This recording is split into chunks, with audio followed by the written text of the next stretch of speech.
Good evening, everyone. This is Josh Valentine, Digital Communications Director for Colorado Renewable Energy Society. I'm happy to have everyone here. I hope everyone is doing well. Thanks for joining our next webinar in an ongoing series, it looks like, for an indefinite amount of time. So tonight we have Karl Rábago presenting on planning that works, using modern planning tools and techniques to achieve 100% carbon-free electricity.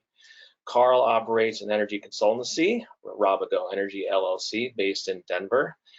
Karl recently led the Pace Energy and Climate Center at the Pace University Elizabeth Howe School of Law in White Plains, New York, where he also taught energy law.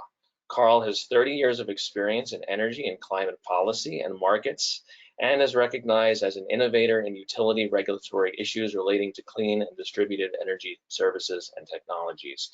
Before we begin with Karl, I just wanted to remind everyone that CRESS has a brand new website, and we're updating all of our membership details and data on the back end. So you will have to resubmit and renew with us. So if you go on our website, cress-energy.org, please follow the instructions on there. We will be having a Q&A session at the end of this webinar where you will be allowed to enter in questions into the GoToWebinar control panel. If you look at that control panel on your screen, there's a questions box. Submit a question and we'll try to get to it at the end of this webinar. We've blocked out a good amount of time, so I'm pretty sure we're going to get to a good number of them. So without further ado, I'm going to pass it along to Karl for his presentation. Thank you very much. Thanks to CRESS, thanks to the folks at Northern Colorado Partners for Clean Energy and Partners in Climate Action for giving me a chance to talk with you tonight. I find this issue, this topic of planning, especially utility planning, fascinating, and I'll explain a little bit more why in a minute, but I've got to start with telling you why you got a picture of my two grandsons on the very first slide. First, it's a tradition of mine to put grandchildren on in my slide presentations, and second, this was a case of planning that worked. When we were in New York for about a year, my daughter had our first grandson, Jonathan, and we told ourselves that we would get back to Colorado in time to see the second one and to spoil him just as much as we had spoiled Jonathan. So little Judah was born just about 3 weeks ago now, and we moved back in August. And so with a little bit of foresight and a little bit of budgeting and a little bit of careful consideration of the options, a good plan can yield great results. And this one is working for us. So what I hope to talk about is how a good plan can work for Platte River Power Authority and the member communities in seeking to move towards 100% carbon-free energy. So let's get started without further ado. I'll tell you a little bit more about me. This gray hair was earned through 30 years of utility regulation and market work. I've been a developer, a regulator. I've been a public utility commissioner in the state of Texas. I had an opportunity to lead the nation's research and development programs for renewable energy at the U.S. Department of Energy. I've been a utility executive. I've had a chance to do a whole lot of different things. And my wife will tell you that that is because I am easily bored. Maybe, but I'm also constantly fascinated. So this is a great area to be working in. And I've really enjoyed 3 decades of work in the electric utility space. And a little bit in the gas space and some other related energy and utility industries. There's a bullet on this slide that has got some jargon in it, and I'm going to try to make sure that I clarify any jargon. The third bullet has some acronyms, and I'm afraid we're prone to a lot of acronyms in this business. Please take advantage of the question box. If you hear me using an acronym and not explaining it, we can keep our eyes open, and the moderators, organizers will help us answer some of those that can be answered immediately, so you don't have to sit there and stew on what the heck did that mean. So the third bullet is an example of some that that are kind of important in the business we're in these days.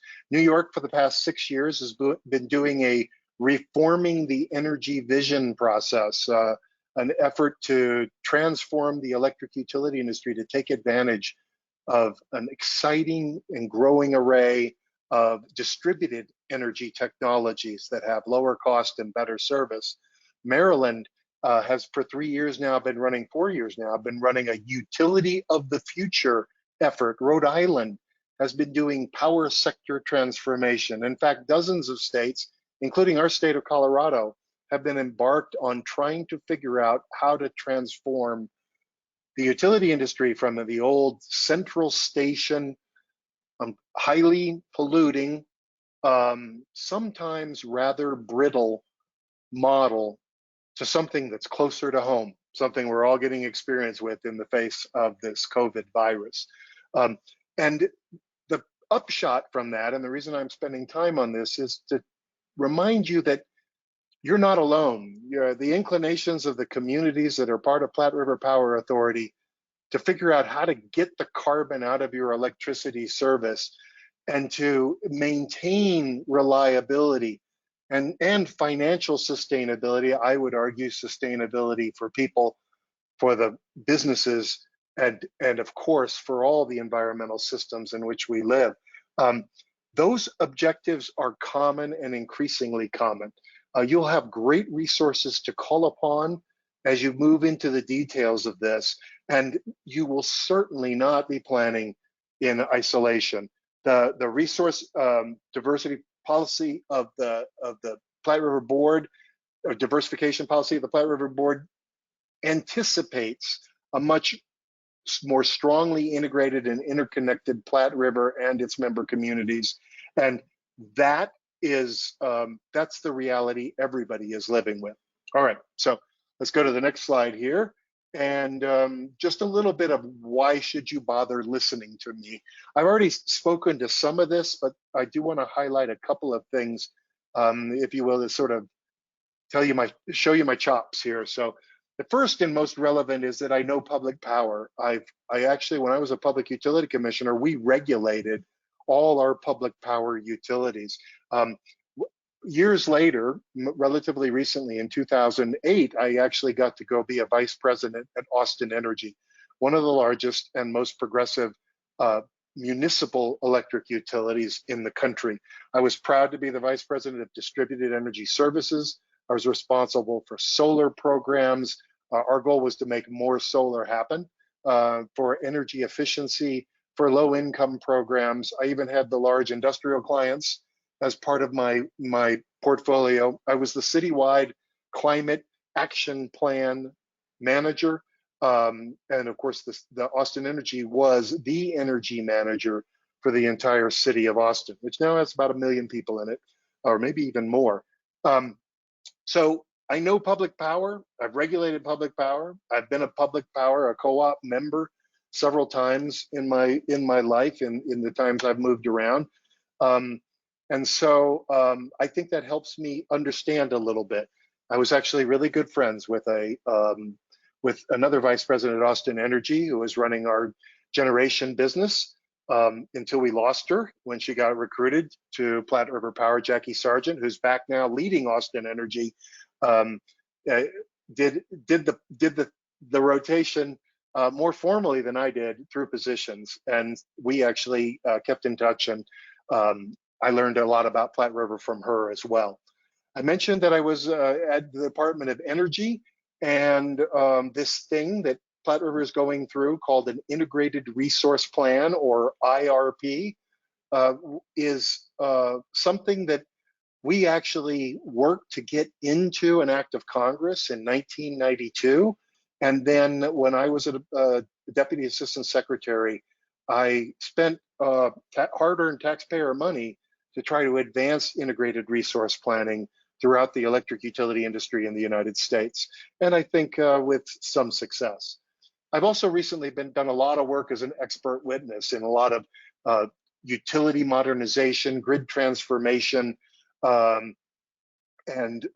grid utility of the future and smart grid cases, as well as a wide range of electric utility rate cases, and planning proceedings, IRPs, in a number of different states. I've been a developer working with others, of course, as part of a team on wind and solar development, and more recently, and I'll talk about this in a little bit more detail later, have had an opportunity to work with the Coalition for Community Solar Access, 60 businesses across the country that are trying to make community solar more available in more places for customers, especially those customers who can't put solar on their roof, either because their roof doesn't work, or they're in a rental property, or they simply choose not to. There's this fascinating opportunity of community solar projects. We've been doing a project in which we're developing and applying new modeling techniques to take advantage of distributed energy resources in a way that traditional utility models, such as those typically relied upon by utilities, can't do. And I'm going to show you some of the numbers we've been getting off of that. All right, so that's a little bit about me and why I think you should listen to me. Here's the sort of theme message for this talk.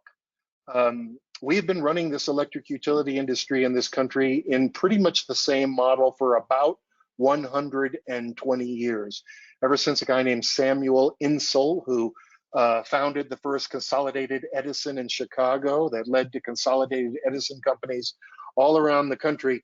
We've been doing pretty much the same thing. And as technology and economy and customer preferences and all sorts of other things have happened, we've bumped along the road and thinking pretty often and pretty periodically that there might be something different we could do. Never has that feeling been stronger than now, as things like electric vehicles take off, as rooftop solar seems to appear everywhere, as our homes and businesses get more energy efficient, as we've just kind of quietly adopted a revolution of a 95% reduction in energy use through LED light bulbs, long-lasting, less expensive, more durable devices for using energy and for making energy that we use in our households. As I'm going to mention later on, we're actually beginning to talk about a world in which we can electrify everything with clean, renewable energy and maintain that reliability and economic security that we value. I will also tell you that this particular quote from Winnie the Pooh is one of my favorites. As far as I know, I think I'm the only commissioner who ever cited this in a decision about introducing more competition into the telecommunications business in Texas. And I'm proud to say that when I left the PUC in Texas, the staff gave me a little Winnie the Pooh toy with a photocopy of the page from the transcript in which I got to read from Winnie the Pooh. Because if you can't have fun, why do it, right? So let's do an overview of what we're going to talk about. We're going to talk about utility system planning. We're going to talk about how it's evolving, as I've already hinted to you.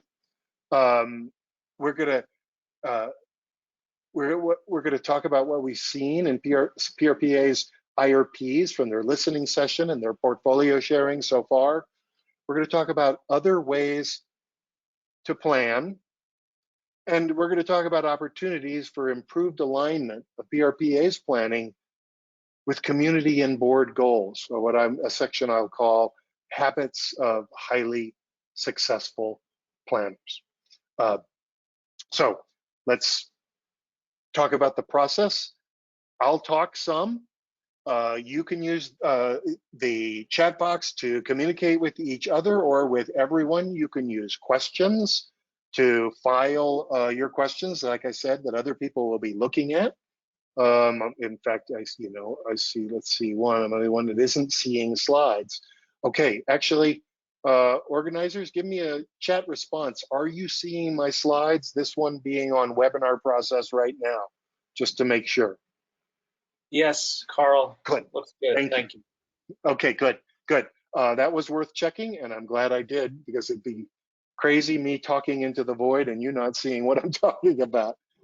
So the question and answers work, and the moderators will continue to curate questions and take care of things for folks. So that's good.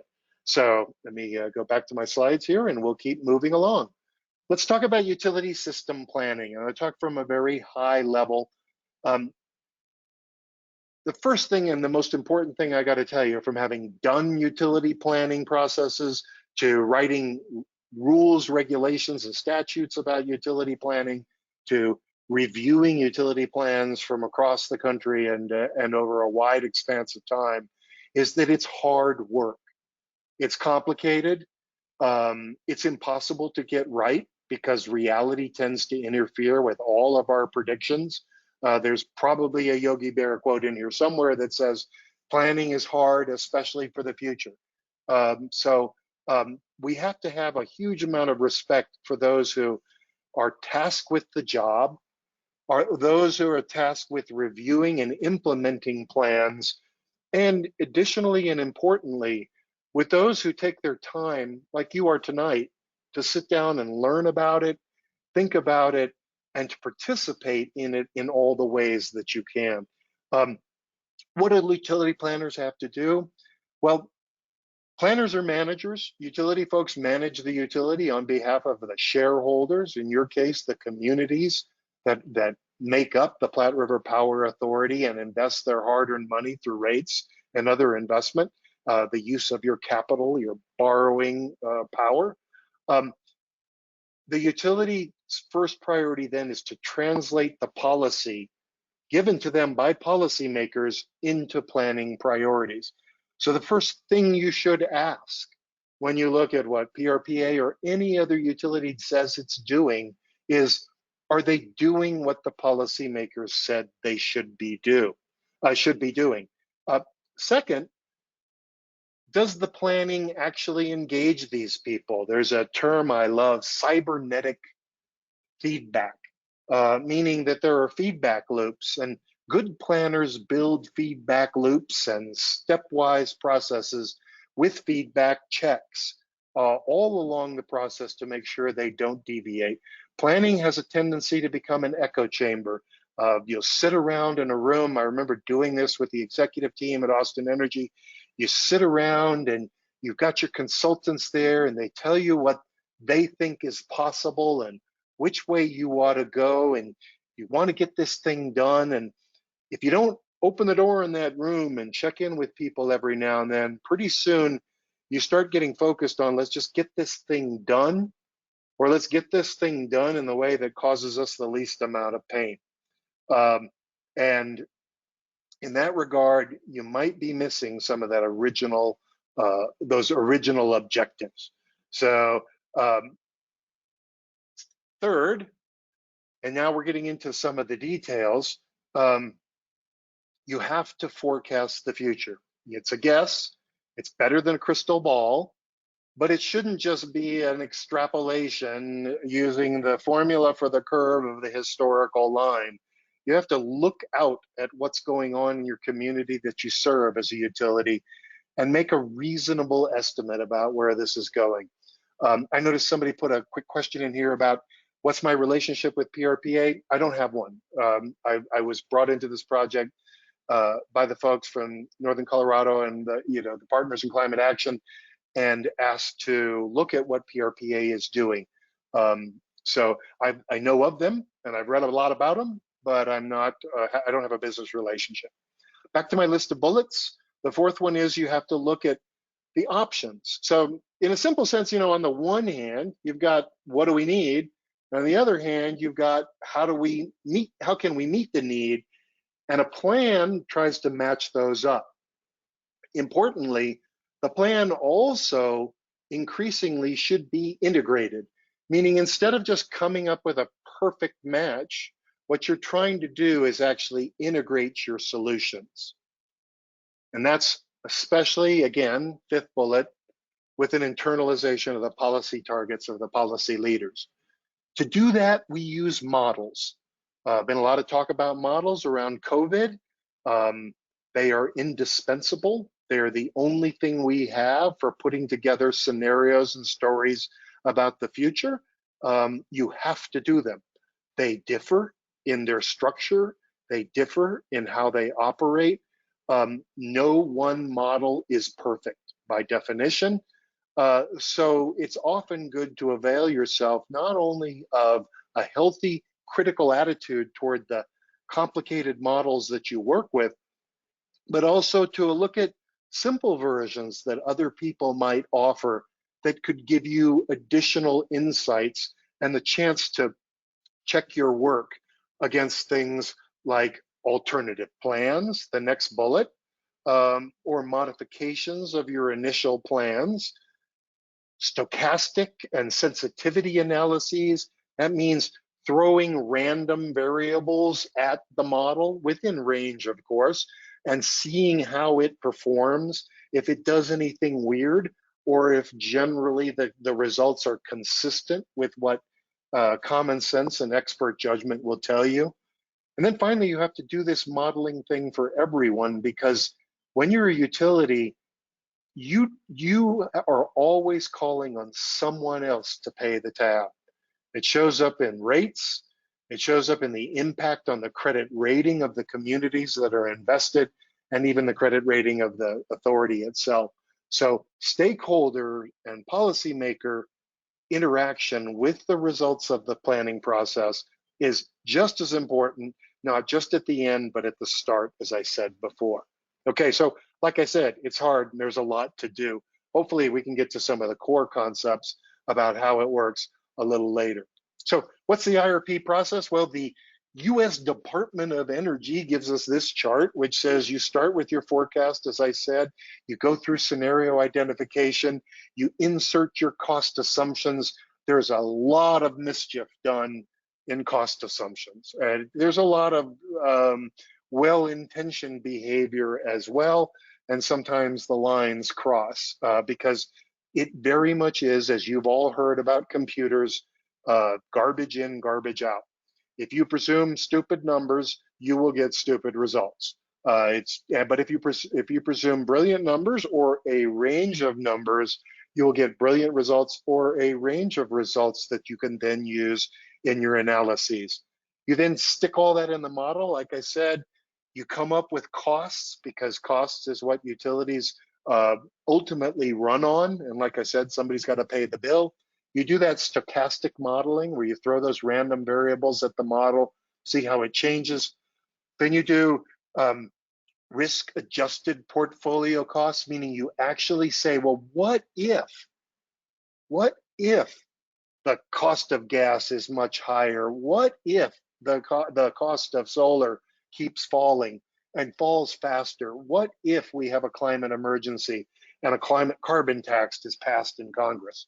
And then finally, you identify, at least for the first few years of your plan, your preferred portfolio section, because you gotta come back and do this every few years to make sure that it still holds up.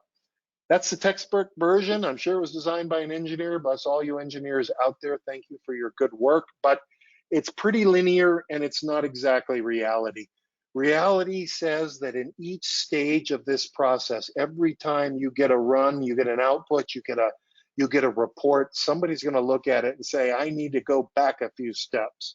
When people come out with the portfolio costs like PRPA has for its 4 portfolios, some of those numbers strike some people as being just fine. For others, they seem a little out of the scope of reality and deserve some closer attention. What that is people asking for those feedback loops. And planners know this. They know they're going to take that feedback and they're going to look hard at their initial assumptions if they're doing this right and see if some adjustments are warranted. I will tell you that there are bad IRPs. I've seen utilities do IRPs where they put their information out there and then they build a moat around it, a wall around it, and other defensive structures, and they fight off anybody who challenges what they've come up with step by step. It's a kind of a human behavior. We take pride in our work. We work hard to get results. And some people sort of respond by circling the wagons. The best planning processes I've seen, however, open themselves up to feedback loops, open themselves up to stakeholders. It's an investment of time, yes, but it pays off in the end. So reality checks is what stakeholders can give you and what careful review of your results can provide. So let's take a poll question here. I've got my poll and I'll set up the polling question and give everybody a chance to submit their response. Here it is. Let's launch that poll and we can start gathering some feedback. Thinking about the world today then, as you get introduced to this topic, what do you think electric utility planning should address? Please select one or more of the following. So, reducing climate change, impacts, reducing spending and investment costs, taking advantage of innovative technologies, increasing electrification of transportation and heating, or all of the above. Let me give you a minute to answer the question while I get a drink of water.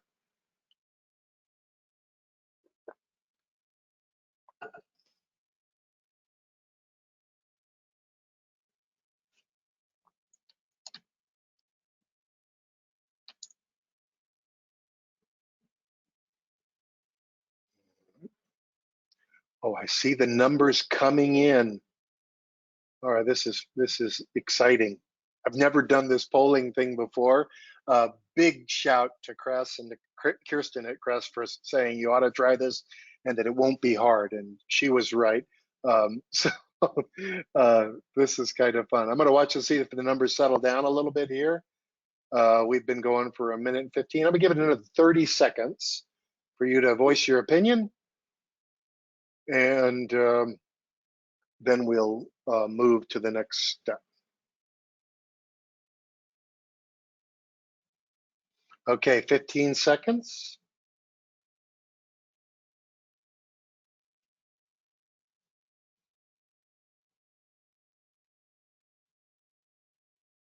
All right. Okay, I'm closing it now.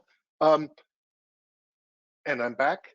Obviously, this is not a poll designed to come up with the right answer, but rather to sort of kind of get the motors running inside your brain boxes as well, thinking about what you would be asking for if you were in the hot seat of being the policymaker.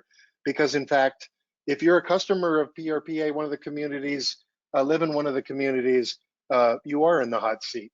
You have a choice. And not surprisingly, while folks have expressed some priorities around climate, innovative technology, and electrification, the big winner is we got to do all this stuff at the same time. My dad's favorite saying was, "You got to be able to walk and chew gum at the same time." That is the reality. We have to not trade off the three priorities, the three directives that PRPA has. We have to maximize performance against all three.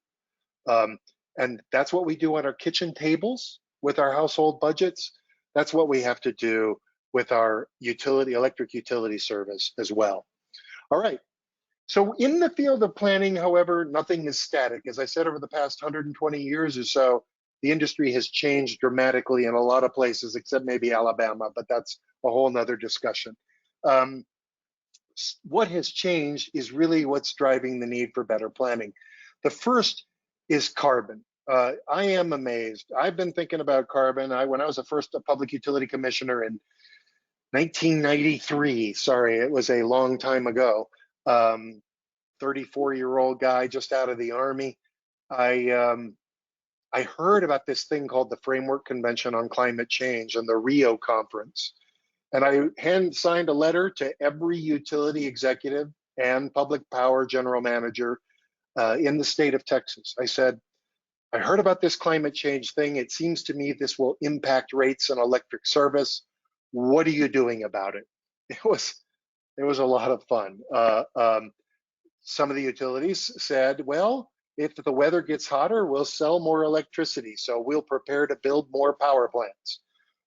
One utility that happens to be part of now a 3-state utility and that was operating then in the Panhandle and still operates in the Panhandle of Texas, actually wrote me a letter back and said, you don't even have the authority to ask this question. It was kind of funny. And I got calls from the governor's office and other places. And still, we published the results. And I hoped that this thing might become a planning priority. I can tell you that now it clearly is. We have to figure out how to be carbon free. PRPA recognizes it. The communities that are served by PRPA recognize it. The board recognizes it. So it's a question of how, and it's happened, if you think about it, not maybe as quick as some people would like, but pretty amazingly fast. One guy's career. We also have begun to recognize, and this is phenomenal to me, that it took this long. We've, there's the poll results. You can look at those while we're talking. That it's not just assume demand and then build a power system to suit it. Actually, what we can do is we can change demand just like we change the supply solutions that we use to meet the requirement for electricity service. This has always been true in economics, but it is really coming home as we've begun to enjoy the experience of energy efficiency, demand response, better buildings, smarter grid controls, demand control, demand management is just as much a resource as building a power plant. In fact, it's a more affordable one, it's a more equitable one, and it pays bonus benefits like higher job numbers. It outperforms the supply side every time. That's finally coming through, and in really coming through with a lot of utility managers as well. We have more resources than we had before. When I was started in the utility business, you built a gas plant, or you built a coal plant, or you built a nuke. We put the first wind farm in when I was in Texas as a public utility commissioner in 1994. And that was only on a trial basis. Today, we talk about wind farms that are tiny and giant. We talk about solar farms that are the same. We've got combined heat and power experience. So we have a lot more resources on this one hand to meet all this demand and to integrate with that demand. The things that are clean have gotten less expensive. I won't use the word cheap because I think cheap cheapens the value. But the resources we want to depend on are much less expensive. The prices are falling, and they're falling even faster when they operate together. So the combo of solar is less expensive, dramatically less expensive than it was just even 5 years ago. But the combo of solar and storage is just breaking down barriers everywhere. Batteries are cheaper than peakers. Batteries are cheaper than gas peakers. And I'm sorry, I said cheaper, less expensive, more valuable actually to the grid than a power plant with uncertain and variable fuel costs. And finally, the electricity sector has the potential to eliminate direct combustion entirely. I mentioned this earlier on, but we now have the technologies necessary to electrify transmission at all sizes, from semi-trucks down to the e-bikes that my wife and I now have in our garage here in Denver. We have the potential. I got rid of the gas range in my kitchen so we wouldn't have combustion gases in the kitchen, and so I wouldn't have a hot kitchen when I cooked. My new induction oven is fantastically precise, and with a subscription to a green power, because I have a nicely shaded roof, I can run it on renewable energy. We can run our lives on renewable energy increasingly, and there is reasonable demand that we do so. What still needs to change?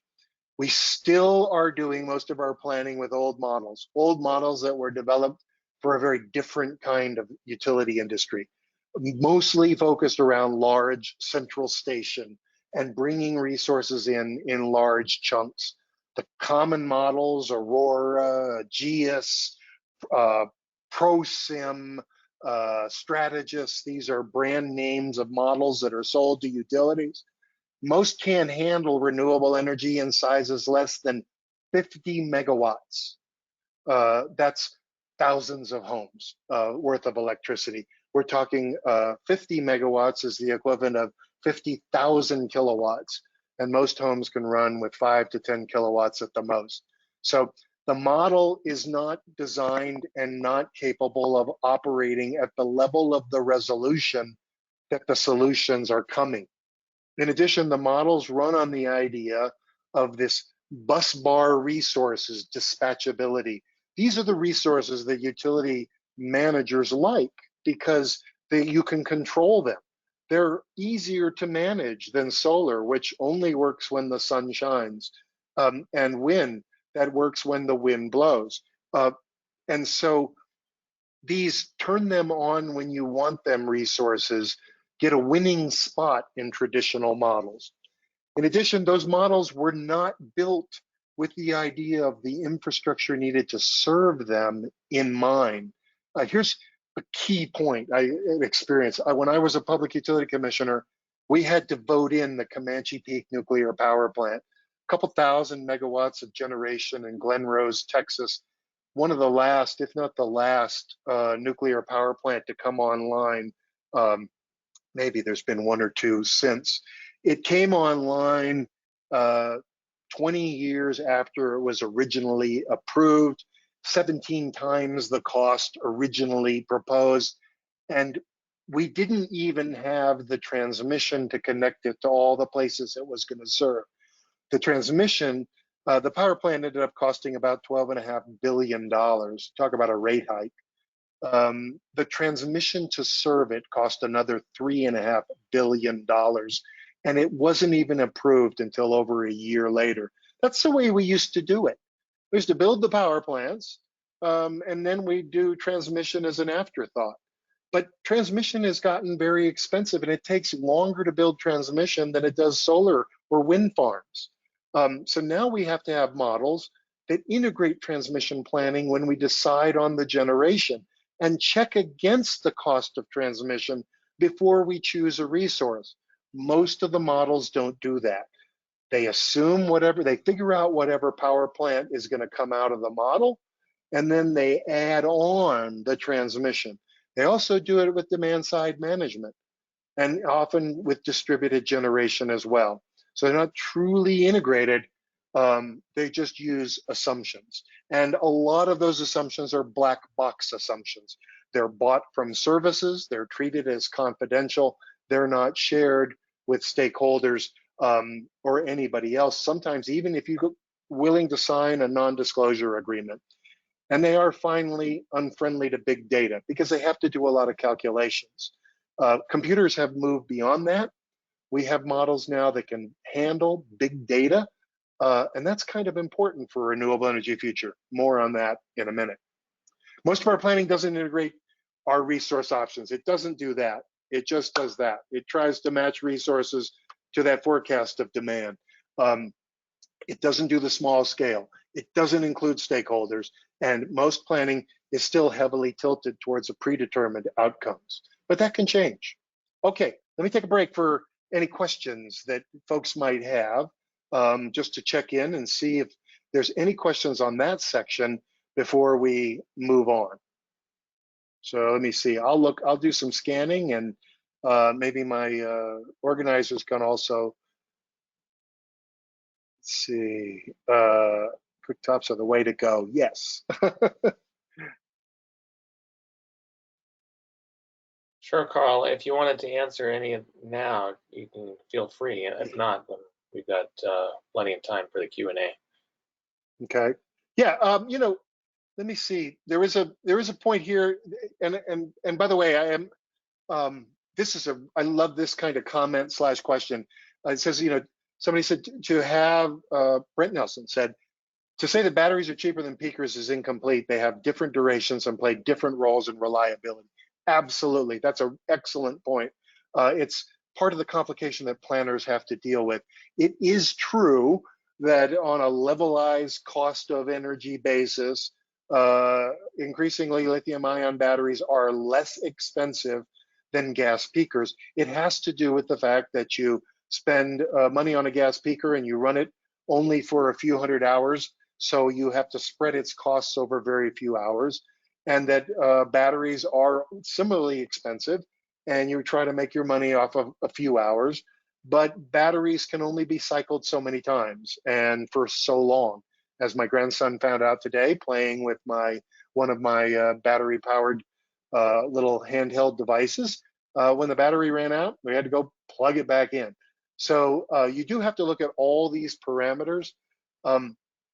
What we're finding, though, and to me, it is amazing that batteries have moved as far as they can.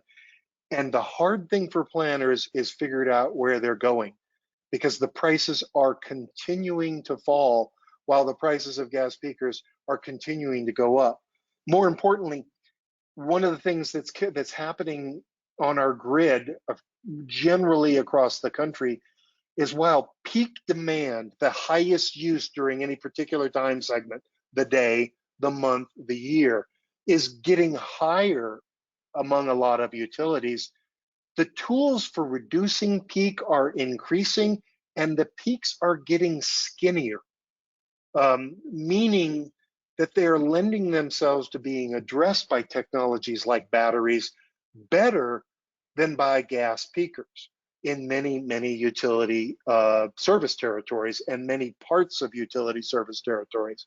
So planners have to account for the trends of the technology and the trends of the forecast and the demand in trying to figure out what resources will best match with the shape that they forecasted. So thank you, Brent, is a really, really good point.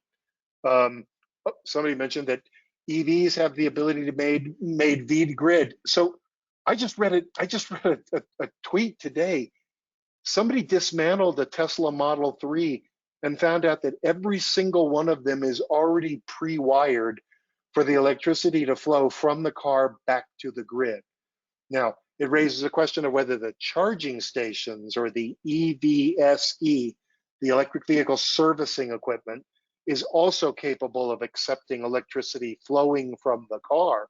But I had a Volt for 5 years. It was not wired to flow back to the grid, but every Tesla Model 3 is, meaning that we have mobile storage becoming a part of our society everywhere. That's pretty exciting when you think about it. So, and I will tell you, I put in a public charging network in Austin and did a lot of work on electric vehicle infrastructure. The opportunity for timing of electric vehicle use to smooth out the bumps, attack those peaks in demand is astounding. The ability to follow the grid, to take messages and signals from the larger grid and time the charging as well as discharging to provide what they call ancillary services has been demonstrated for years and now just needs to be kind of connected and thought about. Now, don't get me wrong, you have to make sure the car batteries and the usage patterns are all squared away, but the fact is there's a lot of electricity sitting there on the hoof, if you will, ready to be turned into opportunities. So, Hey, Carl. yes, go ahead.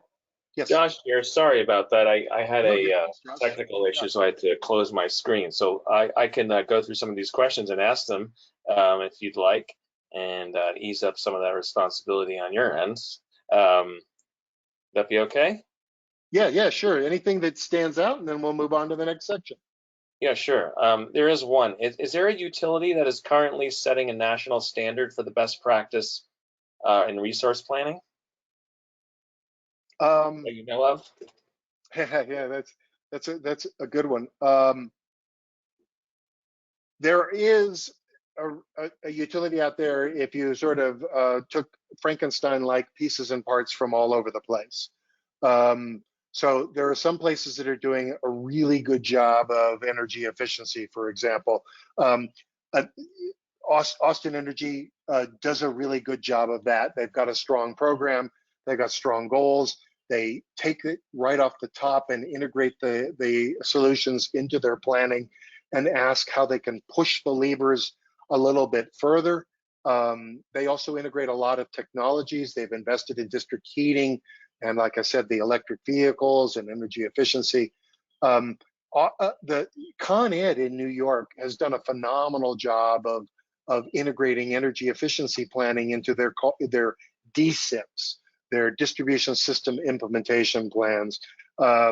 Commonwealth Edison in Chicago is doing a great job thinking about distributed energy resources in general, as is Sempra in San Diego a bit as well. They've figured a lot of this out because there's so much rooftop solar there.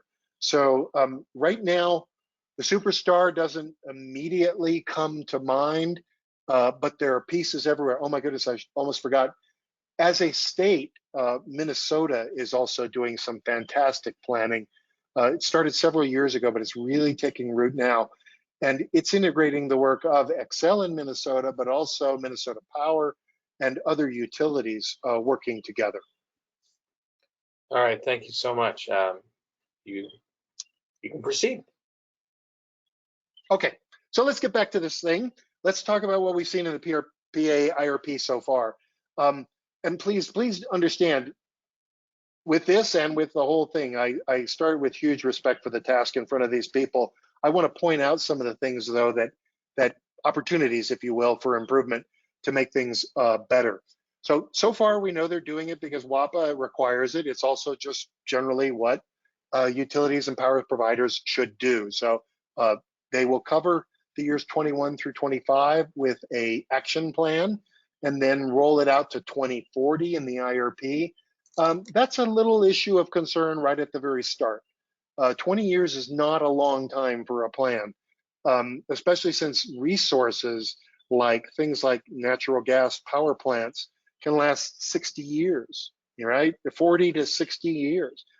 Coal plants in some places have lasted easily that long. So while the IRP rolls out to 2040, you got to make sure that the modeling and the analysis of resources goes out as far as the resources do as well. Shoot, every solar panel sold pretty much in the United States today comes with a 25-year warranty. So if you install any kind of solar today, it's going to go out to 2045. That's 5 years of additional performance and potential benefits that should be reflected in the plan and not ignored or automatically curtailed. And then, of course, it's working on the resource diversification policy, but the plans that PRPA, the portfolio options that PRPA has given us, don't all do that. It is true that there's inertia in planning and in running a utility. It's inertia because it's where the budgets are, it's where the staffing is, it's where the jobs are that you want to protect, it's where your friends are if you've been at the utility a long time. And when it comes to the resources at PRPA, there's a lot of inertia in fossil fuels. It's providing a huge amount of the capacity, effective capacity, and a huge amount of the energy as of today. It's changing rapidly with commitments that the board and the communities have made, but where you stand often does depend on where you sit. And some of this, you have to take a really hard look at what your planning is when this is where you're planning from. So by the way, the sort of the numbers out here on the side of the graphic also show that while this is going to change shortly with the retirement of Craig, the coal plant, PRPA is also substantially overbuilt. Part of that is the nature of these resources. Part of it is the difficulty of predicting exactly what's going to happen. But you need to take a grain of salt with your resource plans because things don't turn out the way you do. There's a graph in the PRPA's briefing that shows us quite clearly that electricity consumption has been flat for several years. It's been flat for a decade, pretty much everywhere in the United States. So if you plan for growth and build power plants for it, you will soon find yourself with what some people call stranded or potentially stranded assets. What's also true about the old big resources is that they're chumpy, they're lumpy. You can't buy a coal plant in less than a couple hundred megawatts, and really the economics don't get really favorable until they're much higher than that. Gas turbines and combustion cycle, combined cycle generators come in the around 100 megawatt size, maybe a little bit smaller in some cases, but there's a big risk of overshoot when you're solving your problems with what are called utility scale resources. It's also true of renewables. Large wind farms are less expensive than small wind farms. Large solar farms are less expensive than small solar installations. But right sizing your resources to more carefully fit your load, or to the load you need to fill in, is a much more economical, financially and economically sustainable path than a pattern of overshoot and then catch up and overshoot and catch up. So that needs to show up. Here's the 4 scenarios. I'm not going to go into them in great detail because later on I'm going to share with you some insights about good planning that draw on some of the, I'll say, potential weaknesses or flaws in the planning that I've seen in PRPA's plan so far. Again, opportunities to improve and to make the plan more robust and more in line with what I think we're seeing in terms of the economics and performance of technology and resource options. But they are here, continuity. In some states, they call this the business as usual plan. It in no way serves the resource diversification goals of the board. It just says this is what happens if we continue.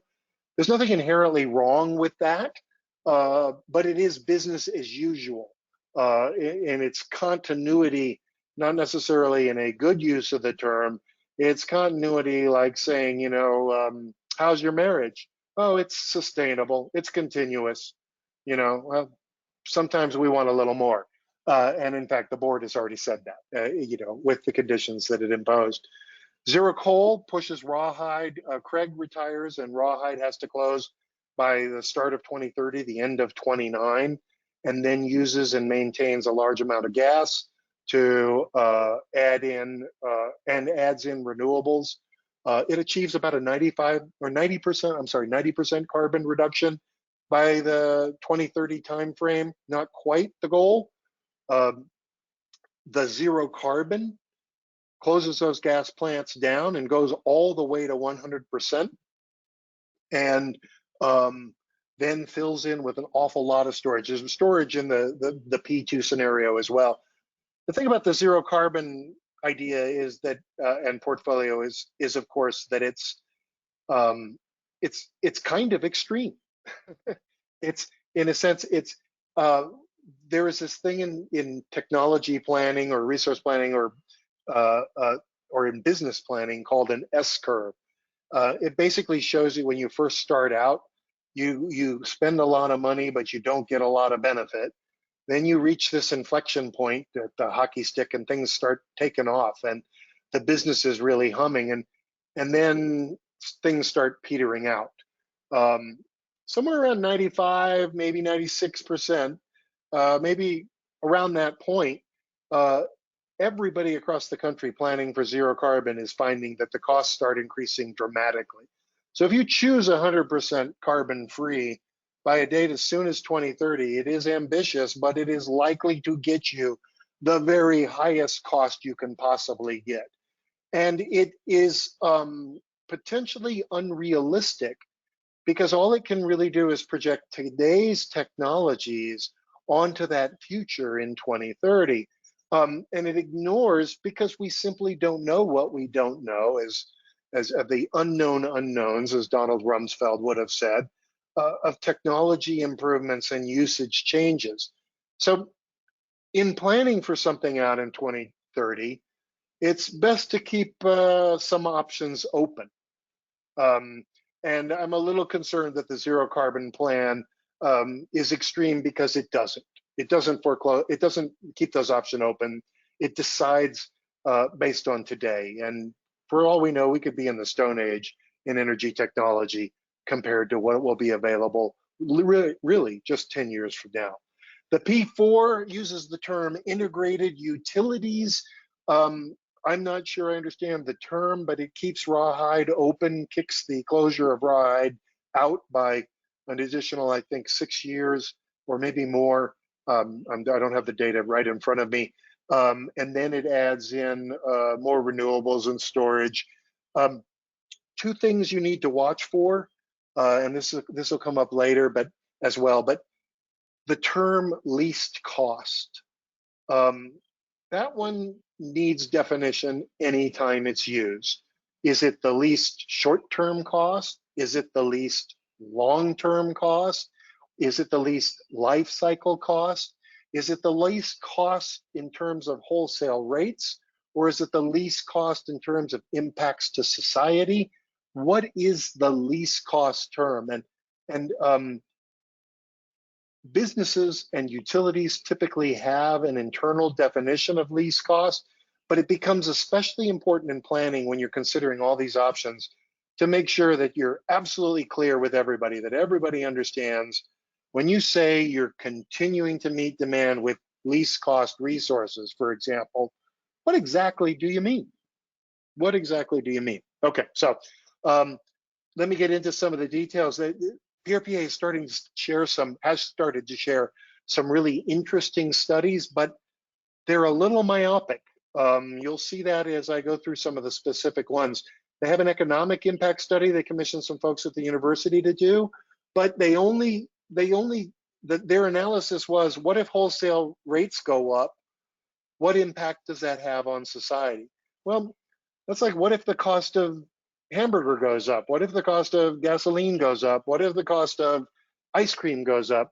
If the cost of that goes up all by itself, it will have some impact on us. If the cost of wholesale electricity goes up, it will have even more impact because electricity is used for so many things.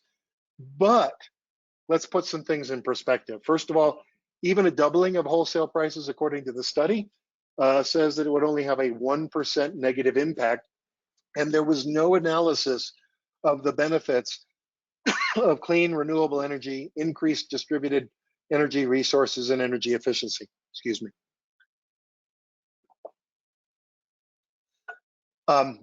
We know there are more jobs in energy efficiency than renewable energy. There are more jobs in renewable energy than in fossil energy. So you're likely to see increased spending power, take-home pay, in a cleaner, more distributed energy system. That has to be estimated as part of the economic impact of the planning effort. There is also increasingly important is that this analysis was done pre-COVID. And a lot of things have changed. And as much as we'd like them to go back to normal, they are not gonna ever probably go back to pre-COVID. Excuse me 1 second.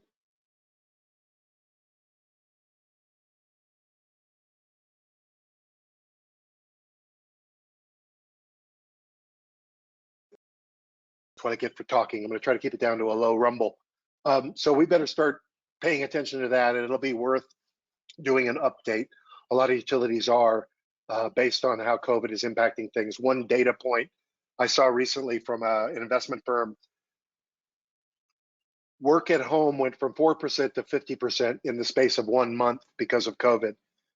But the expectation is that we'll never go back to less than 25% by many analysts. So what happens when 20% increase in at-home work happens? What does that do to the shape and level of residential and commercial load? Assuming we can go back to coffee shops, and that's where we all choose to work, or whatever. There's a lot to be understood. So I can't imagine it all, but there it is. The studies include a DER potential study, but remarkably, this study was also very wholesale generator specific. No distribution system benefits were analyzed. It added the private investment costs for distributed resources to the cost of the distributed energy resource costs in general, making them look more expensive. On this, I got to tell you a quick story just because it's one of my favorites.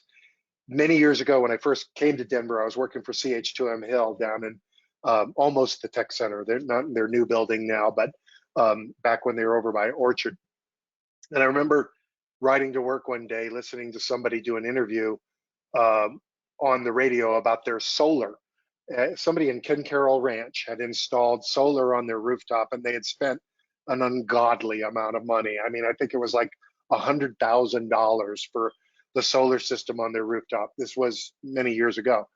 And the reporter was sitting there with the owner of the home on the couch and saying, "Well, sir, how can you justify spending $100,000 on a solar system?" And the guy was wonderful. It was right there on Colorado Public Radio. He says, "Ma'am, you're sitting on a $9,000 couch. Do I seem like someone who's sensitive to costs?" Okay, well, that's not how we live, most of us. But thank goodness for people like that, because they help drive the cost of solar down for everyone else. But the point is, what a private customer invests in these distributed resources is a help to utility system costs, not a cost. It's costs that the utility and all the other customers get to avoid. So you don't add it in to make those resources look more expensive. You consider them private investors, and that's a better way to do the math. The study also inflates the cost and assumes that everything in the distributed energy resource space that PRPA does comes with a 35% administrative cost level, and that's just too high. And then finally, it finds no cost-effective potential for distributed generation at all. It does a study of energy storage technology, but only the big stuff. In fact, only 3 kinds of big stuff. Pump storage, which is not feasible realistically anywhere within the service territory. Unproven vanadium flow batteries, which even the study says are not ready for prime time. And a lithium ion battery in the 400 megawatt scale, which is huge. Didn't look at behind the meter storage or coupled with distributed solar. So there's an opportunity here to look more closely at those distributed resources and integrate them into the planning. There are also studies on rawhide coal cycling to try to improve its ability to follow variable loads like solar and wind. It's not clear how that shows up in the IRP. I'd like to know more. The thermal gas generation study, yes, but no life cycle analysis of those resources is included in that study that I saw. A resource adequacy, do we have enough generation for supply? But really, it's only focused on the major coal units, the large wind and very large solar resources. Again, there are a host of distributed resources. Got to work with the communities more, but it's appropriate.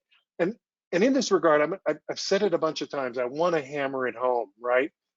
I know that once upon a time, the way we did co-ops with G&Ts, generation and transmission, or with the structure like PRPA, where you've got a utility authority that serves individual community utilities, we used to draw a bright line between utility scale and distribution. It technologically doesn't make any sense anymore, for one thing, but here's a really important business proposition for you.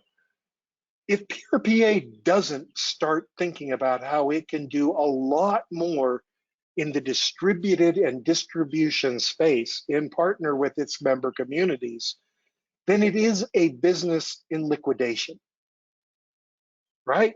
Because distributed resources are taking over more and more and more, and our homes and buildings are getting more and more efficient. And distributed resources have a very real potential to marginalize, significantly reduce over coming decades, the need for and reliance on utility scale resources. The best and highest use of PRPA, it seems to me, would be as an integrated energy services provider, not just a utility scale supplier. So that's just a little preachy, but also life cycle assessment. A lot of numbers in there, and it's really cool, and I love life cycle assessments. My first peer-reviewed scientific article ever was a life cycle assessment for a plastic made out of corn. But this one gives you a host of different values that you can't really compare, and it's not clear how they're integrated into the IRP. So more work needs to be done there to take that great research, by some additional professors and students and help the IRP with it. And then finally, there's a great technology review. If you want to read about all the ways to make electricity, I encourage you to read them. Unfortunately, there's no forecasts of where the prices are going or detailed numbers. So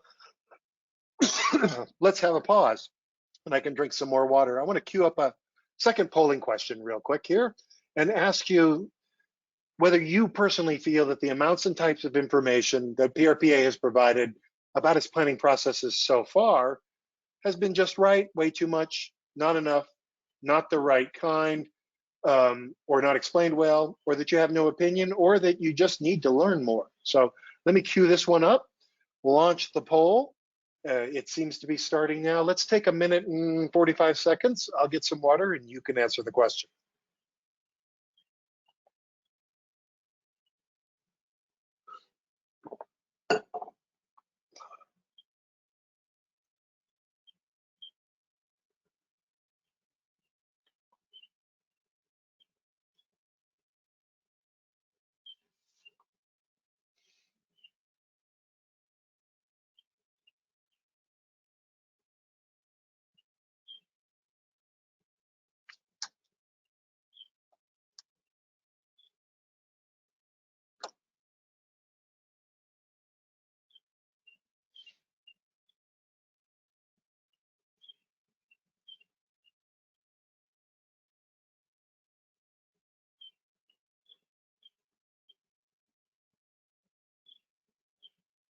Okay, we're about a minute in. Spend another 30, 45 seconds casting your vote.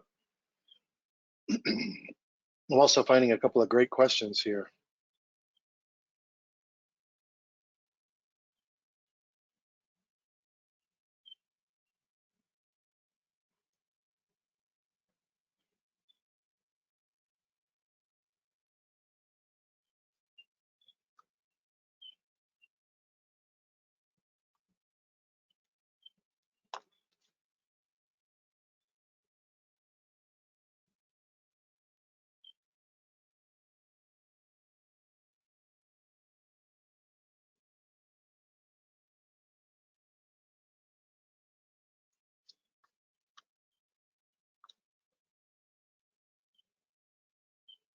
Okay, just jotting down some notes. All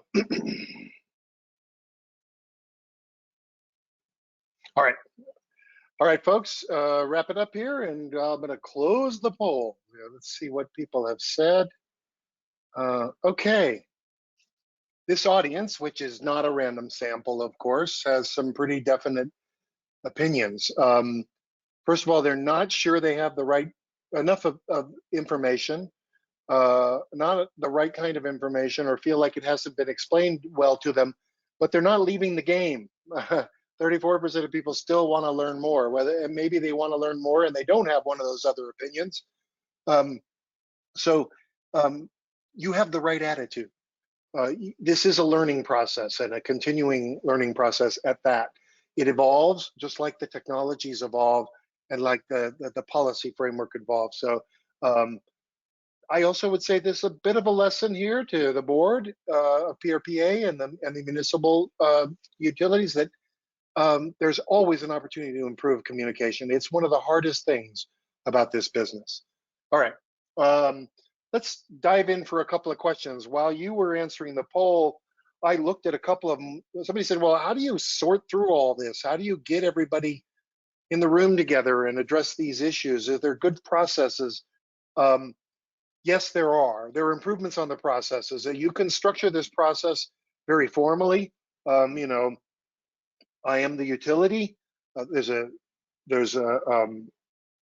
joke somebody did many years ago that said, you know, I am the utility. I have energy. You want it, so be quiet.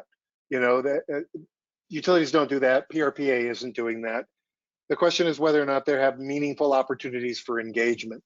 Early in the planning processes for climate action plans, a lot of communities did what we call charrettes. Put people together in rooms, treated everybody equally and respectfully, spread utility or municipal people around all over the place, gave the officials training in how to be effective participants in discussion groups, and then crafted plans and ideas for plans at that level, handing it off then to the planners to incorporate in what they came up with. So I'm a real fan of those. I'm also, as you might have guessed from the earlier part of the session, a real fan of feedback loops.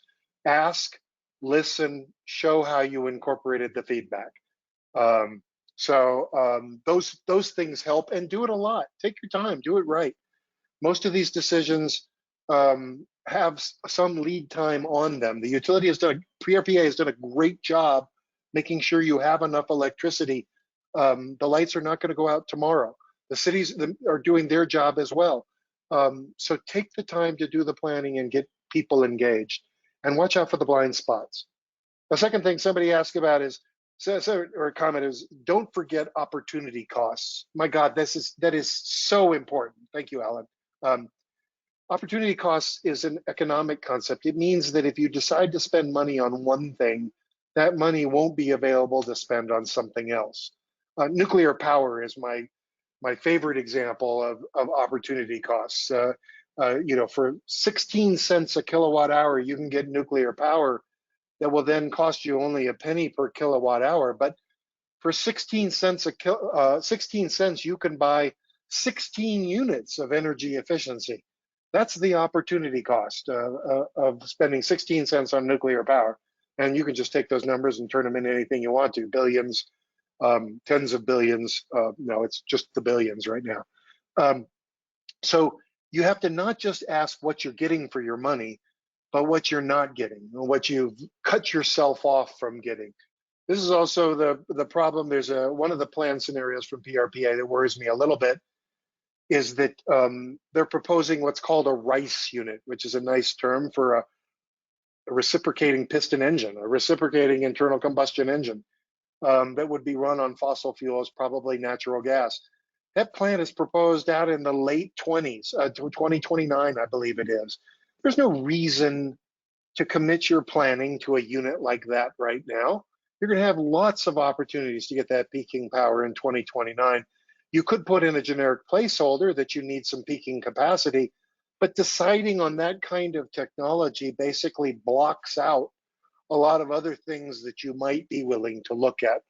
And that leads to another question. Somebody said, how do you deal with the unknown unknowns? How do you model what hasn't been invented? And again, I'll repeat that answer. A lot of planners use generic blocks. They figure out what do they really have to do right away, and then they leave generic placeholders in outer years of the plan. And it's important to mention that, because while that's a good thing to do in terms of not boxing yourself into a technology, as I said with that RICE unit, you also have to be careful not to backload all your plans. There's a whole lot of people that are doing in the utility space now, are doing plans that say, our goal is 2035. We're going to do business as usual until 2034, and then a miracle. And it's like the economist stranded on the desert island. It says, first, imagine a boat. Well, you don't get to do that, right? So you have to start taking action and ask yourself, how does your near-term action set you up for what you might want to do in the future? One final example there, when I ran a hydrogen research lab at the Houston Advanced Research Center, and ran the hydrogen program at the U.S. Department of Energy. And hydrogen is very interesting in many, many ways. It's an energy carrier. Think of it like a battery. But how to make your hydrogen is the critical question. And right now, most hydrogen is made from natural gas. You just break up the CH4, you add the C to some oxygen and make CO2, yes, and then you have some hydrogen. There's some people who said, well, we shouldn't do hydrogen if you're ever going to make it from natural gas. But the truth is that you can actually do a certain amount of hydrogen infrastructure and hydrogen using technologies on natural gas today if you figure out and start planning how to do the transition later on. And a hydrogen vehicle or a hydrogen engine doesn't care where its hydrogen comes from, and there's problems to be solved. A hydrogen filling station doesn't care where its hydrogen comes from, but there's some safety and management and operation issues we have to work out. So we don't have to wait until we can make all our hydrogen with renewable energy before we figure out the rest of our hydrogen technology options. And I would support a certain amount of research in hydrogen at the US Department of Energy level and in demonstration projects around the country. Last thing I want to mention in question terms is somebody said, well, how does real-time pricing help? And this is an important point. Rates are a resource just like batteries and power plants, because rates have the ability to rates have the ability and tariffs have the ability to modify the way we use energy. Now, you have to be careful with them. There are some people who don't have a lot of freedom of movement. They're using just what they need. They can't afford to use less. You have to understand your customers really, really well. But you can use rates, for example, that give you a rebate if you reduce your use during those expensive peaky periods. As long as the rebate is less than turning on a peaking power plant, then that rate can create a cost-effective resource in terms of customer consumption patterns. So there's an important place for it, but we need to remember equity or energy justice, if you will, in how rates impact people. It's always best to start with signals that are and options that are voluntary before mandating, because customer education is key. So I'm going to keep moving because I've spent a lot of time talking already, and I want to leave more room for questions. But that was a selection of some of them I saw. I'll ask the organizers to make a note of any other ones that I really should address. I want to switch now to something exciting happening, and this is coming out of that project I described, working for the Coalition for Community Solar Access. We commissioned a firm in Boulder called Vibrant Clean Energy to help us do some modeling that pays attention to distributed resources. I'm going to throw some numbers at you, but they're going to be big, and they're meant to just impress and sort of leave you with a thought. I'm not going to get into too many details, but there's this guy, Dr. Clack, Christopher Clack, who works there at VCE, founded VCE, who had the idea that we have the ability to process really data-intense information sets for things like weather that we might be able to use for energy. So instead of doing everything in really big chunks, we can use big data and get fine resolution. What's on the screen in front of you right now is a little bit of analysis that uses that kind of information. The first slide is wind regimes in Colorado and Wyoming. And the second slide is solar regimes. It's where the average wind speed is better, hot red, where the average solar energy is better, again, hot red. And then using that fine detail down to 1 square mile size, starts plotting out the transmission system and what's necessary, and yields a model that takes advantage of the resources, minimizes the transmission miles, connects in the most efficient way. This work these guys are doing is so exciting. We said, well, we want to do this for the whole country.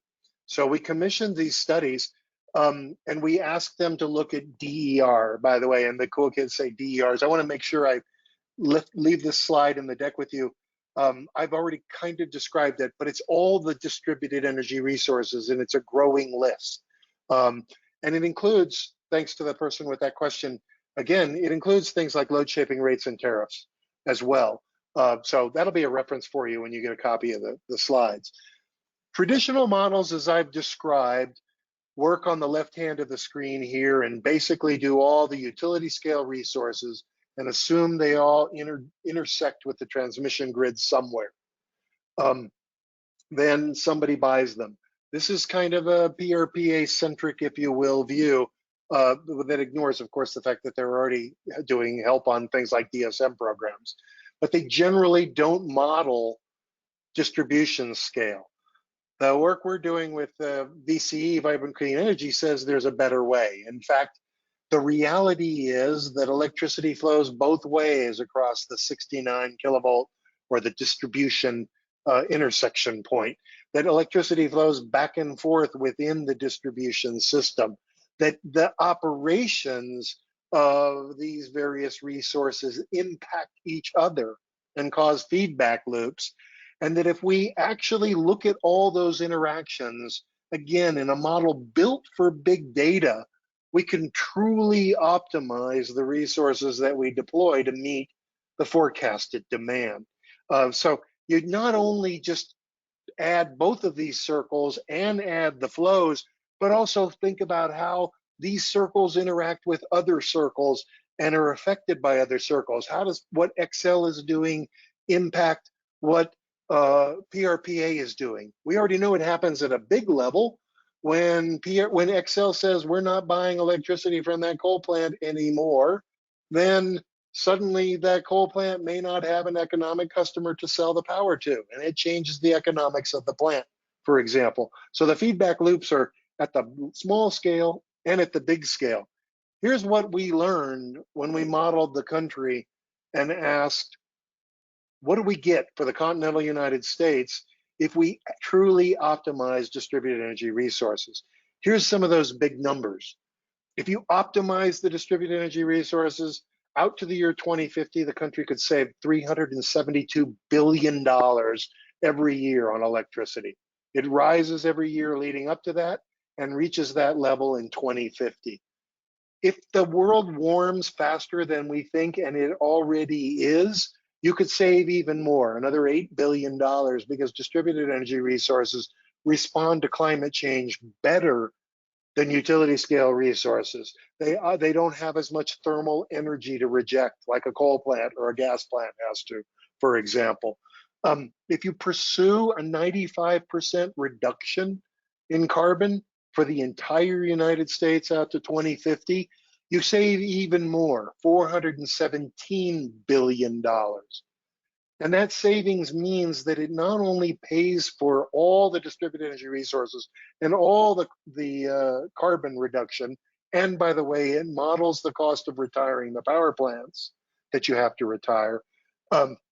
It also generates $50 billion in extra value. So optimizing distributed energy resources appears to be a really good thing to do if you care about your money. And you know the first rule about economic development, right? If you want to keep your money, don't give it all away. If you extract just Colorado, the numbers are more modest. Colorado is not a big population state. So if you take the base model and you add distributed energy resources out to 2030, you save $1.5 billion Colorado-wide. And out to 2050, that number grows to $6 billion out to 2050, just by optimizing distributed energy resources. You have roughly the same amount of jobs, but it's a substantial number of jobs in clean energy, more than the status quo. And your electric rates go down by about 3 cents per kilowatt hour out to 2050. If you pursue a clean electricity agenda, and these are old numbers that need to be updated for the more recent legislation. This went back to we set it the baseline at pre 2018 data, so we have to catch the new act. But even before that act, if you just go out to 2050, the clean electricity agenda saves money if optimizing with DER as well. It's a little less because you're getting rid of that carbon, but it's not a doubling of wholesale cost. It's a savings all across the board in Colorado. So it's all I have to say about it, but just saying that there's a frontier out here, more than a frontier. There's models being developed that are showing that our portfolios may not have to cost as much, and maybe we ought to look at them, especially when those portfolios could take advantage of distributed energy resources. Okay, I want to hit you with question number 3 now. This question is that the idea that these distributed energy resources like solar storage and efficiency can save money and reduce pollution is, in your opinion, Unbelievable? Possible, but it depends on planning, management, and leadership. Still be determined, or makes real sense to me. So let's kick up to the third question and launch the poll, and I'll give you a minute or so to respond. What do you think about these distributed resources based on what you know?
Okay, we're in a little bit over a minute here. I'll give you about 30 more seconds to cast your vote.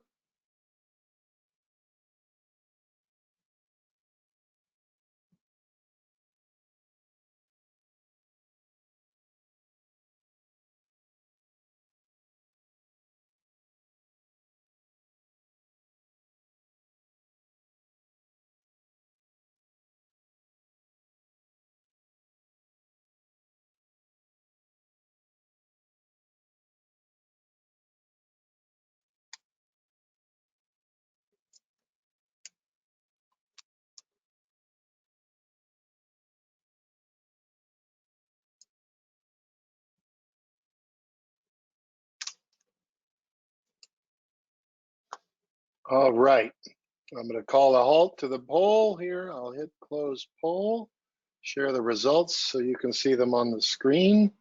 All right, well, I must be really good, or you actually already know some of the same things I do. Probably the latter, that distributed resources can save money and reduce pollution.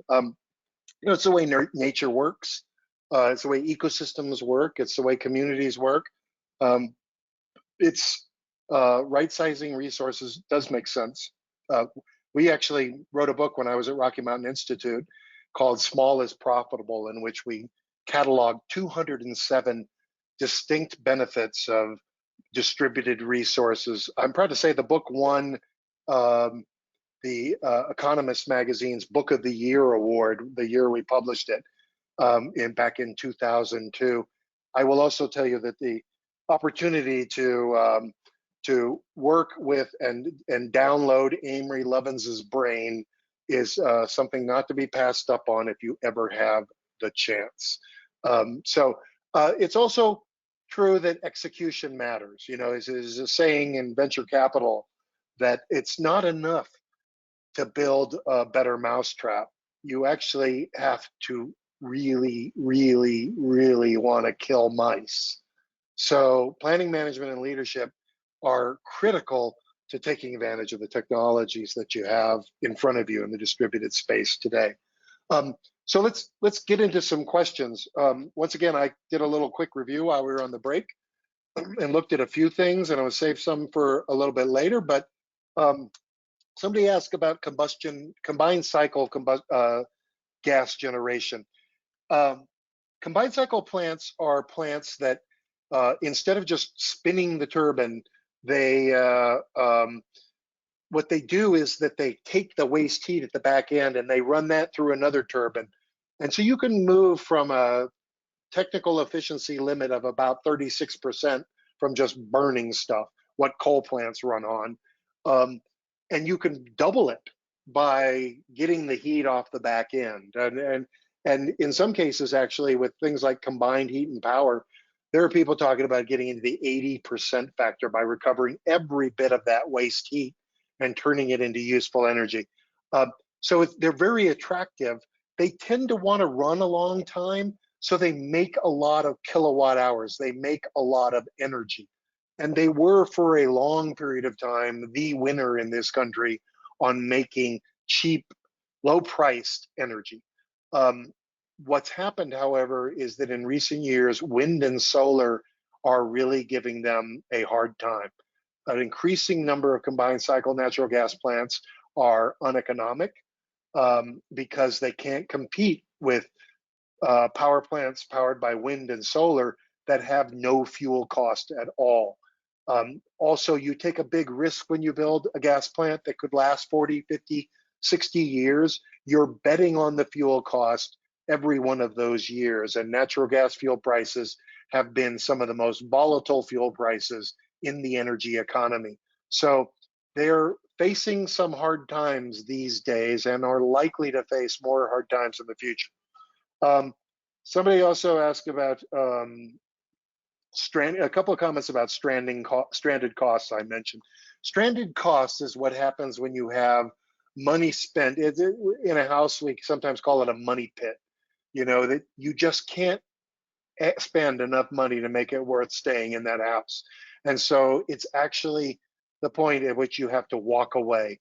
A good friend of mine, Peter Kelly Detweiler, did a great piece. I'll see if I can dig it up once about nuclear power plants and quarterbacks, making the argument that nuclear power, many of which are being retired, and coal plants as well, are like quarterbacks that you pay millions of dollars for your pro team, and then they just turn out to not be able to pass so good, or whatever it is that you expected them to do.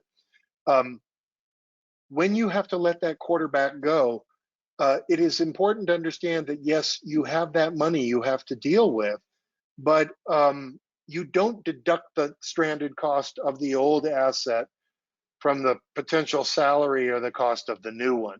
You can manage your stranded costs by running uneconomic resources too long.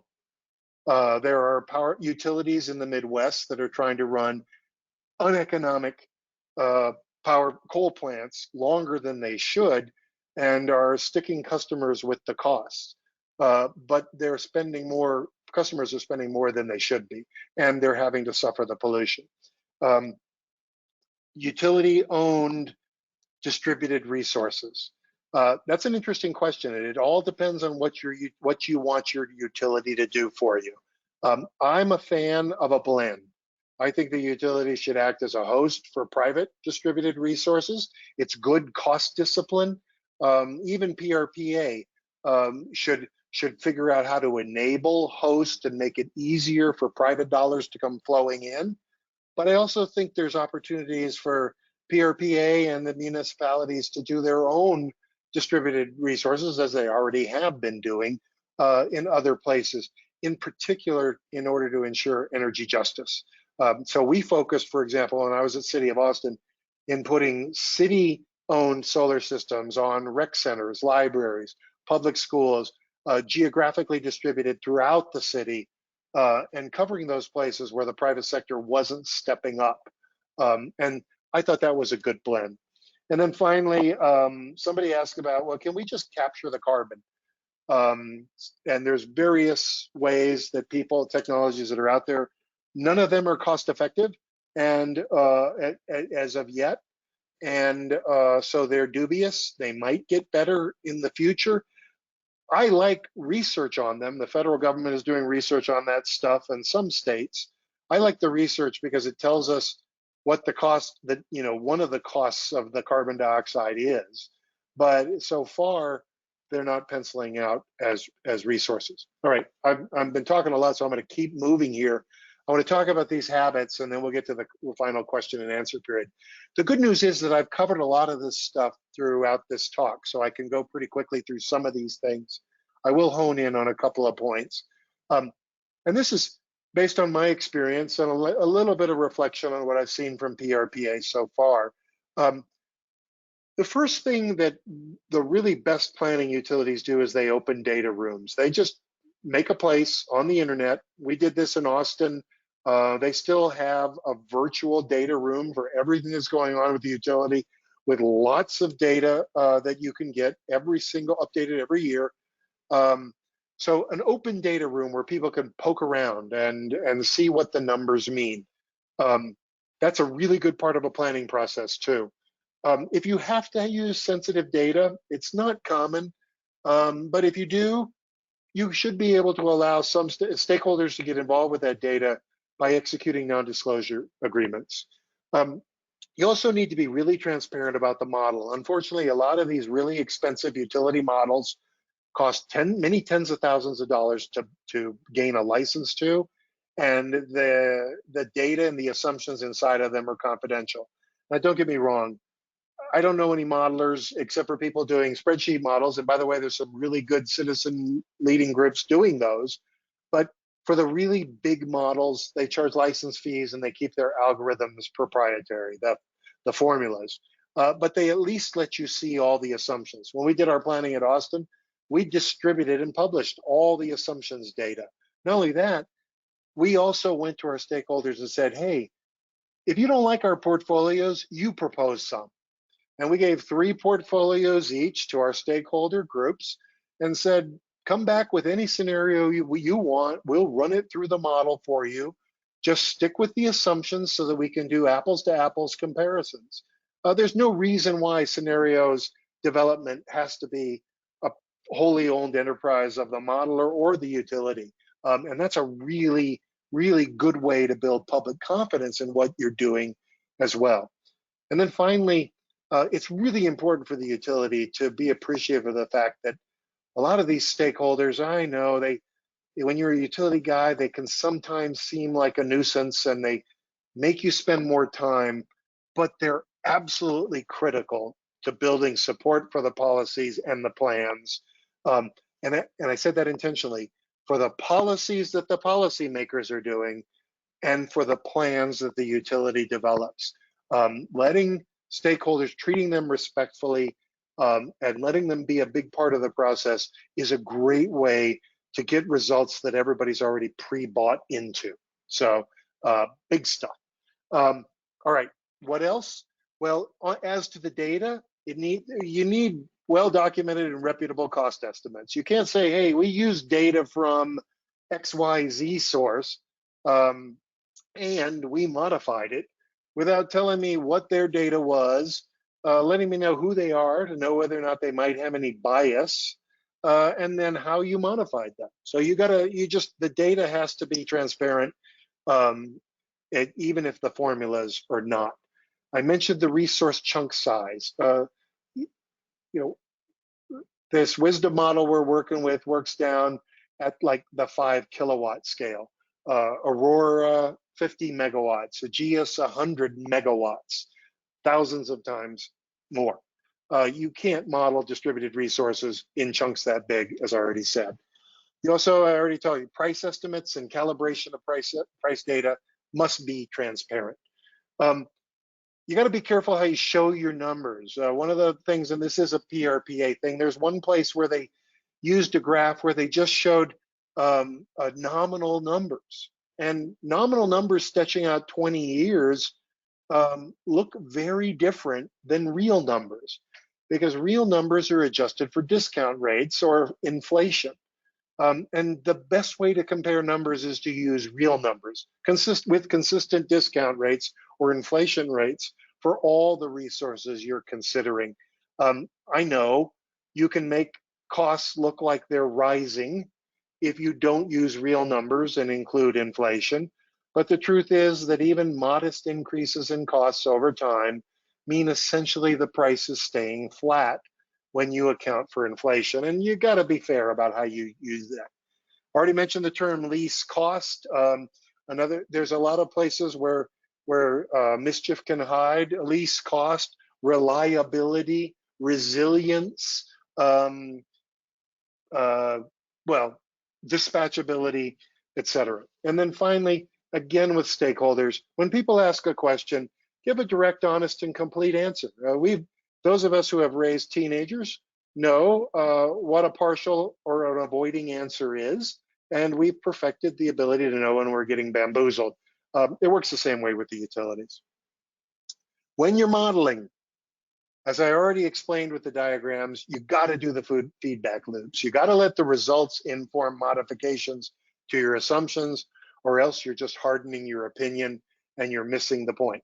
You got to not backload decisions, as I mentioned before. You can't just, and in 2029, a miracle. A plan, a real plan, starts laying the groundwork for the big changes that you expect to happen by your planning deadline. And that includes even if you put 8 conditions on what needs to happen in order to achieve that planning deadline. That, to me, those 8 principles in the resource diversification plan from the PRPA board are the agenda for what PRPA should be doing in its resource planning. How are they going to ensure there's better transmission? How are they going to ensure there's better integration with distributed resources? Those are the things I'd want to see in the final IRP. You got to integrate the results of the studies. You can't just go out there and get a stack of studies and put them on the table. You got to show how they're useful and how they inform the planning. Studies for studies' sake do benefit the researchers, but they don't benefit anybody else. You got to account for all your value streams. This is really important in the storage area where, and unfortunately, PRPA's study of storage did not assess all the ancillary benefits and other grid benefits that storage can provide. That's not a good way to look at a resource. So you got to account for all of them. And then develop meaningful. That was supposed to be something else, but we'll skip that for now and I'll fix it later. Finally, highly effective planning modeling. 2, you got to show your work as much as you legally can and more. What are you doing and how did you get here? Avoid policy moral hazards. Things like saying that if we have excess energy, we'll sell it and we won't, or we'll buy it, or we need excess energy, we'll buy it and we won't care about the carbon associated with that. You can't give yourself an out where you cheat on the policy when you're planning. You got to be consistent with your policy objectives throughout so that you don't get tempted to do things that are sort of cheap and easy. You got to honor your past mistakes. If you've done overbuilding in the past, look hard at whether or not you're doing overbuilding again. Being conservative is something we actually like about our utility managers, but it also can be a limiting flaw. You got to keep your models consistent. This is stay in model space. Allow for apples to apples comparisons. Don't use one set of assumptions here and another set of assumptions there, because then you won't be able to figure out what the differences are. Again, transparency. And then you got to evaluate economics, not just constraints. You got to look at how things work out in terms of costs and benefits at all levels and not just impose limits on resource options. Okay, my last polling question, and we'll have a few minutes for more questions and answers. Now that I know more, hopefully I've gotten you to know more. I am glad folks like glad folks like the clean energy advocates are at the job.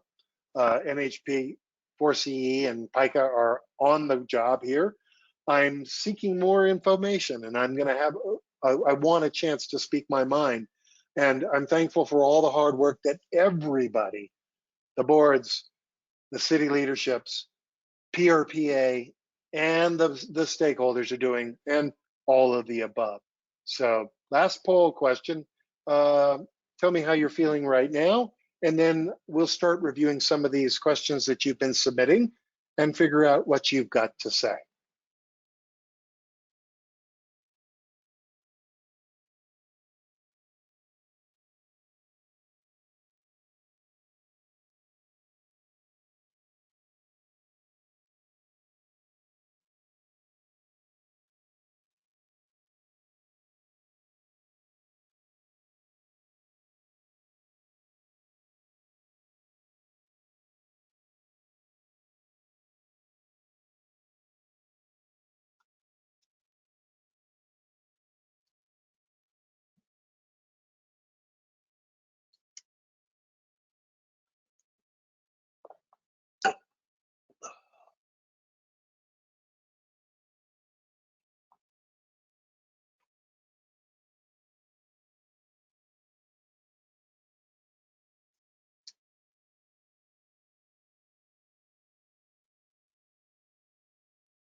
Okay, about, say 15 seconds more.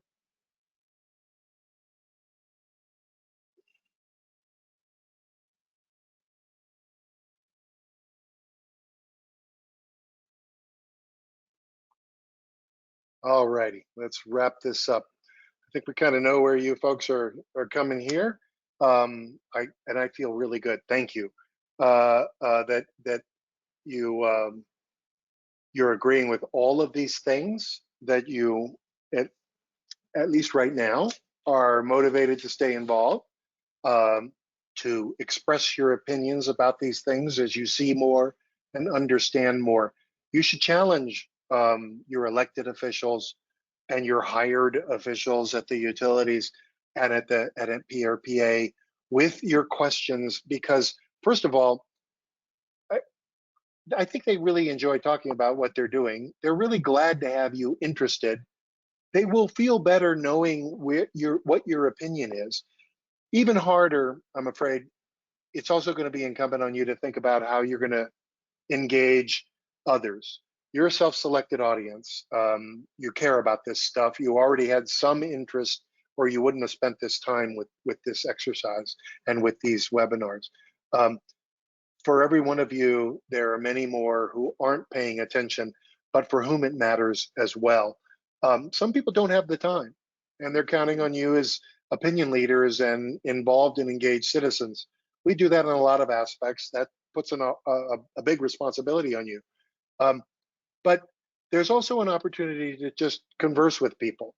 I used to, when I lived in the woodlands in Texas, I took advantage of compact fluorescent lights. And I used to bring everybody into my house to see how much cooler my kitchen was than theirs. I sold a lot of light bulbs, even if I wasn't in the business. So there's opportunities in many ways to do this stuff. Okay, so the results are in. You care, you're thankful, you're engaged. Now let's get finished here and go into the final question and answer session. Once again, let me pull out a couple of, just two things real quick here. Does PRPA need to scrap everything and start over? No, no. A lot of good work and a lot of good data has been collected. A lot of good understanding has been gained. A lot of appreciation, has been developed. But let's not kid ourselves. No one model does it all. Now there are opportunities to look at things differently. There are engaged citizens with models or calculations or estimates or data or information that should be considered. There's models like this wisdom model that may lend some information and some insight. There are analyses from others as well. You can challenge your cost assumptions by looking at half a dozen or more different cost assumption estimates that are out there for distributed energy resources. Go high, go low, do sensitivity analysis around the results and figure out what's driving the model. Let's see, there was,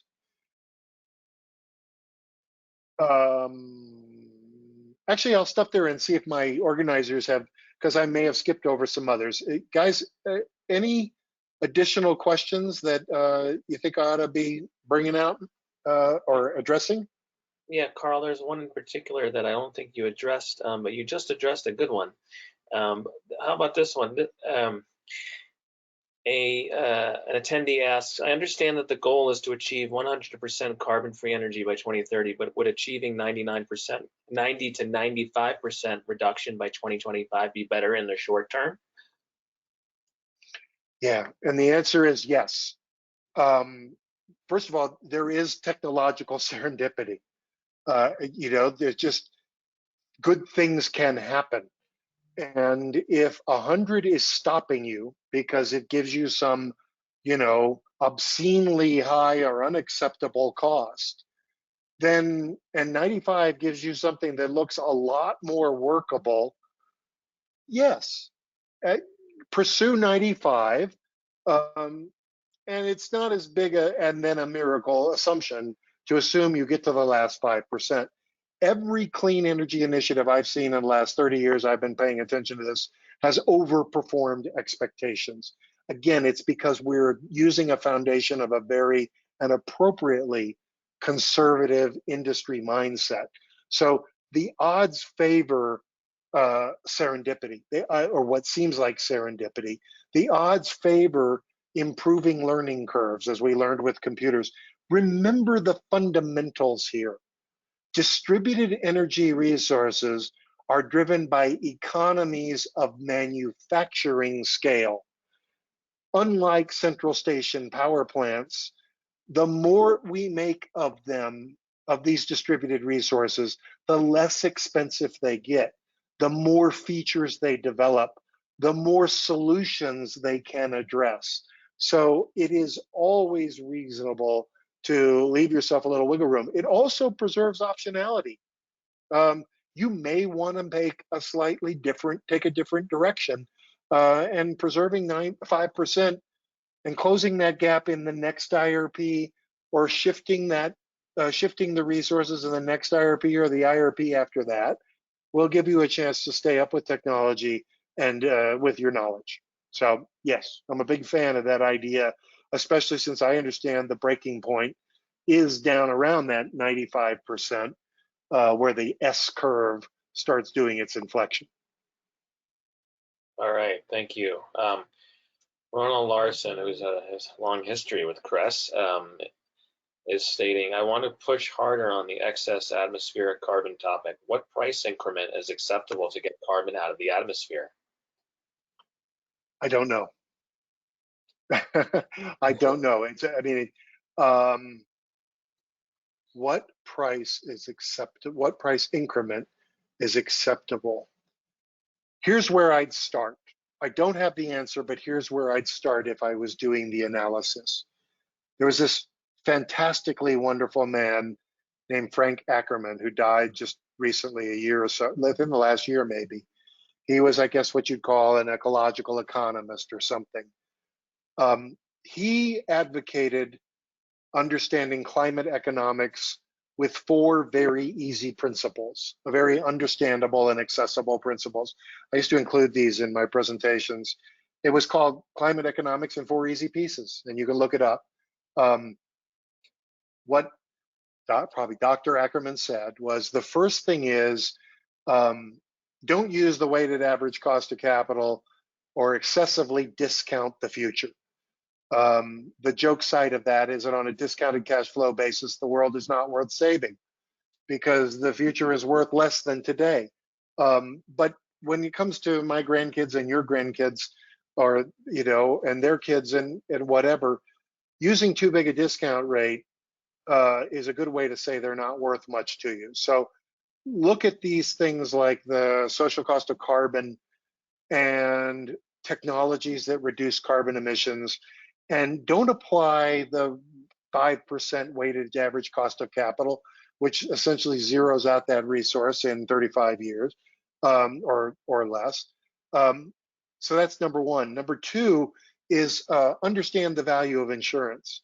We have insurance, fire insurance on our homes, not because the risk of a household fire is big. It's not, but because the consequences are freaking huge. Especially in a place like I live, in a dense urban environment, if my house catches on fire, the chances are 10 more could as well.